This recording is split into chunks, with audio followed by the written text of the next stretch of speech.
Lemillion from My Hero Academia. The hero name inspired by the fact that he wants to save 1 million people. And Sprite. No, Ariel. No, I got it. Shadowcat. Alright, Kitty Pryde from Xmen. Has had numerous names over the years, and I guess none that stuck. But let's get right into today's video. We're talking about both of their powers. Mirio, who has the Quirk permeation, and Kitty Pryde, who has the mutant ability, intangibility. So, they both have similar powers. They work differently in some ways, and they also use them differently. Today, I'm going to be going over both of their abilities, then asking you, the viewer, who do you think uses their permeation powers the best, and who wins in the verses. That last part is a bonus, not the point of the video. But before I get into the video, I won't be pointing out everything, each character's whole backstory, just the key points. And this is a fair comparison because just because Kitty Pryde has been around 37 years longer than Lemillion doesn't mean Horikoshi doesn't have 37 years of work to make his own variation of intangibility powers. One more thing before I get into the video, this will be a whole entire series. I'm calling it Quirk versus Mutant Gene. So basically I'll be comparing characters from X-Men and My Hero Academia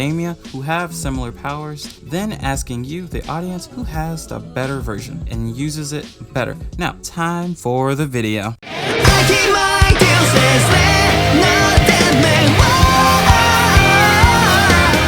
So, the first hero is Lemillion from My Hero Academia, or Mirio Tagata. In this world, quirks or powers are pretty common, and Mirio's quirk is permeation, which is a very difficult one to control, even harder to master. His father even saying that he has the potential or chance to fatally wound himself. Even that still didn't stop Lemillion from being considered for the #1 hero in high school, even amongst pro heroes. So now that I've done a little background on him, time to go in on how his quirk works when Mirio activates it. Everything phases through him, even light, even air, making it to where he can't breathe or see, and his permeation state. Then last, leading him to falling through the ground. But he just about uses all those things to his advantage. When Lemillion falls to the ground, all Lemillion needs to do is stop phasing, which shoots him out the ground, almost like teleporting. And after training with Sir Night-Eye, he's able to predict others' next attack pretty much accurately. Lemillion also has so much mastery over his quirk, he can permeate certain parts of his body with other parts remaining solid. So I'll show you an example here.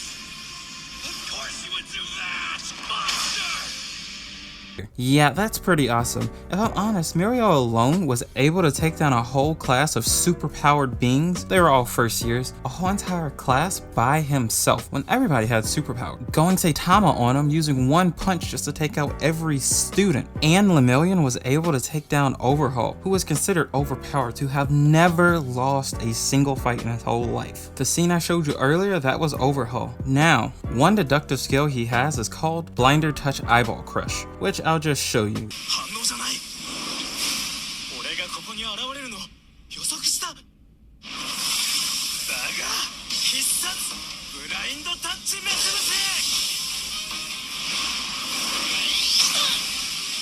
That. So practically pretending to poke someone in the eye while his hands are phasing only to actually give a gut punch. Sadly, that's pretty much all the ways we've seen him use it, or his quirk. Hopefully we get to see him use it different ways or more ways in the future. Time forward, next is...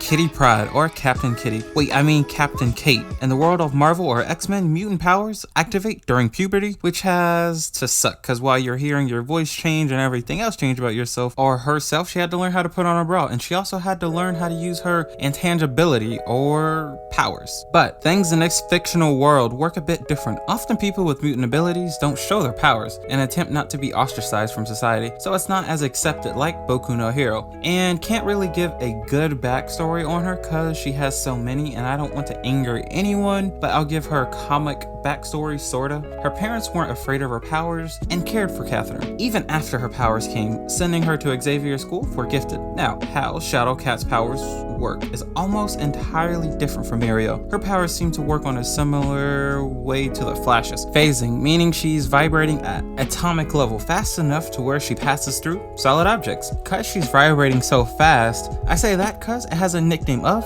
quantum tunneling. I hope that made sense. I linked a Reddit post with someone explaining her every feat. But anyway, some of the things she's able to do with her powers include able to specifically choose which part of her body she wants intangible, similar to Mirio, able to also make others intangible. That's not what Mirio can do also. When Kitty is fully phasing, she's actually running on air molecules. She can phase through just about anything, including lightning, lava, even reality warping, whatever that means. But like the old saying goes, with great power comes greater drawbacks. Captain Kate can be mind controlled. She can still breathe while phasing. That's not really a weakness though, but she's vulnerable to gases, sonic blast, energy force fields. They also can push her back. And her last weakness is Kitty can't stop phasing in solid objects or she'll seriously injure herself. Sadly, I couldn't find anything for her injuring herself, but I did find a couple other things, like her in the X-Men 3 movie getting Juggernaut stuck in the ground, or in a comic panel getting Thor stuck, but they seem to have walked out just fine. But in this panel, she says two matters can't occupy the same space at the same time. While she's fighting with some creatures or demons with a teammate, they throw the creatures at each other, and then she's phasing them at the same time and they collide, and then she stops phasing them and then they go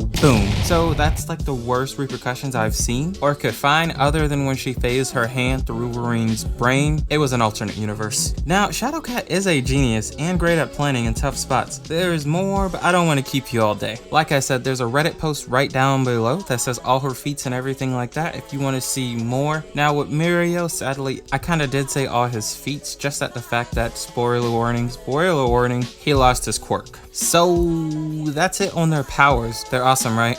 But I would love a My Hero Academia and X-Men crossover. But anywho, so yes, tell me in the comment section below, who do you think utilizes their powers better? Or with a poll over on my Instagram, link to that down below above the like button, while also being close to the subscribe button. So subscribe for me. I had a great time making this, so I expect more in the future, which are coming sooner rather than later. Now, if you made it this far, thank you for watching. Then, if you like this, then like this. And on that note, it's about time for me to space out of here.